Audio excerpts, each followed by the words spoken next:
Hello guys, my name is Sakshi. Welcome to my coding technology channel. तो चलिए video को start करते हैं। तो चलिए दोस्तों, आज हम पढ़ते हैं कंटिन्यूस स्टेटमेंट। तो यहाँ पर डेफिनेशन एक बार देख लेते हैं।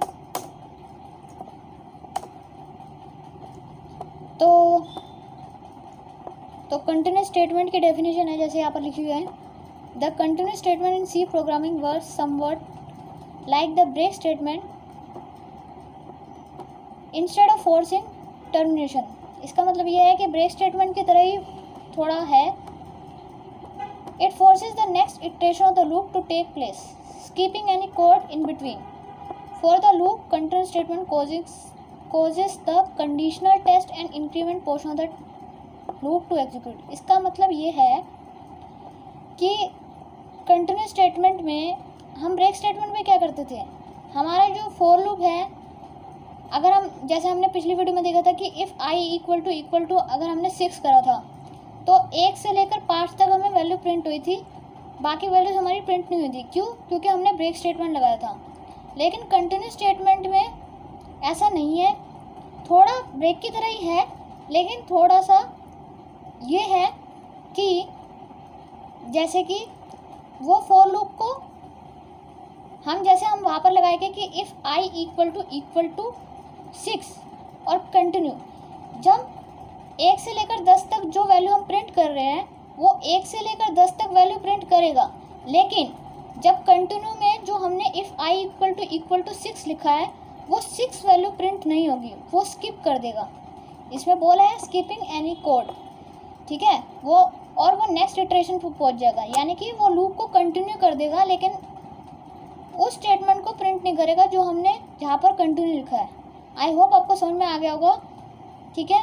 अब प्रोग्राम से देखते हैं, समझते हैं कि प्रोग्राम से इसको कैसे करें।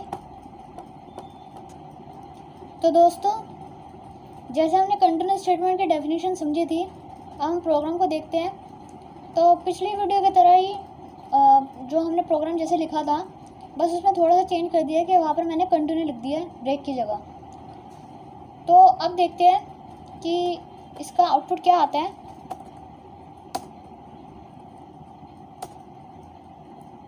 तो इसका आउटपुट आपको नज़र आ रहा होगा कि 1 से लेकर 10 तक वैल्यू प्रिंट कर रहा है, लेकिन इसने 6 वैल्यू प्रिंट नहीं की। क्यों नहीं की वो अब देखते हैं, समझते हैं। तो मैंने जैसे यहाँ पर आई डिक्लेयर करा, आई इनिशियलाइज करा, आई इज इक्वल टू 1 लिखा, वही लिखा कि 1 is the less than equal to 10, ठीक है। अब ये चेक कर रहा है क्या 1 इक्वल है 6 के? नो। तो उसने प्रिंट क्या कर दी, स्टोर क्या कर दी वैल्यू 1, आई में स्टोर वैल्यू कर दी 1, ठीक है। फिर से इंक्रीमेंट हुआ, उसके बाद 1 + 1 2 हुआ, 2 is the less than equal to 10। उसके बाद क्या उसने चेक करा क्या 2 इक्वल है 6 के? नहीं।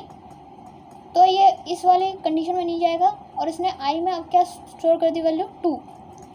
अब उसके बाद आई का फिर से इंक्रीमेंट होता है, 2 + 1 3 is the less than equal to 10।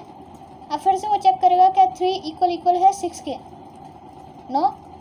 तो ये कंटिन्यूस स्टेटमेंट, ये मतलब ये इफ़ कंडीशन में नहीं जाएगा। उसके बाद ये 3 वैल्यू स्टोर कर देगा आई में। ऐसे ये जब 5 + 1 6 होगा और 6 is the less than equal to 10 होगा, तो अब ये चेक करेगा क्या 6 इक्वल है 6 के? तो यस, 6 तो इक्वल है 6 के। तो अब ये क्या करेगा, ये फिर से ऊपर चला जाएगा लूप। उसके बाद 6 + 1 7 करेगा, 7 is the less than equal to 10। तो ये अब आई में 7 स्टोर करेगा, यानी कि इसने इस वाले कोड को स्किप कर दिया। ये इक्वल तो हुआ, लेकिन इसने इस वाले कोड को स्किप कर दिया और ये कंट्रोल फिर से वापस इंक्रीमेंट होने चला जाएगा। अब जहाँ तक हमारा लूप चलना था 10 तक, तो 10 तक चलेगा, ठीक है।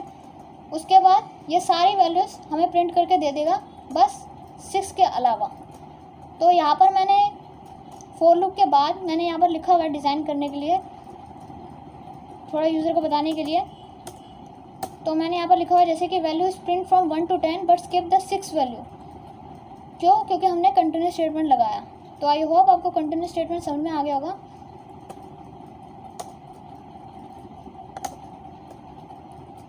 तो देखिए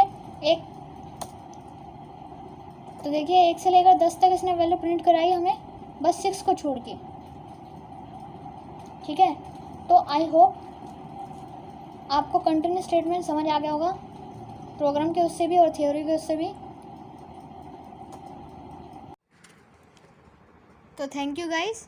अगर मेरा आज का वीडियो आपको पसंद आया हो तो मेरे चैनल कोडिंग टेक्नोलॉजी को लाइक, शेयर और सब्सक्राइब करना ना भूलिएगा। तो थैंक यू गाइस।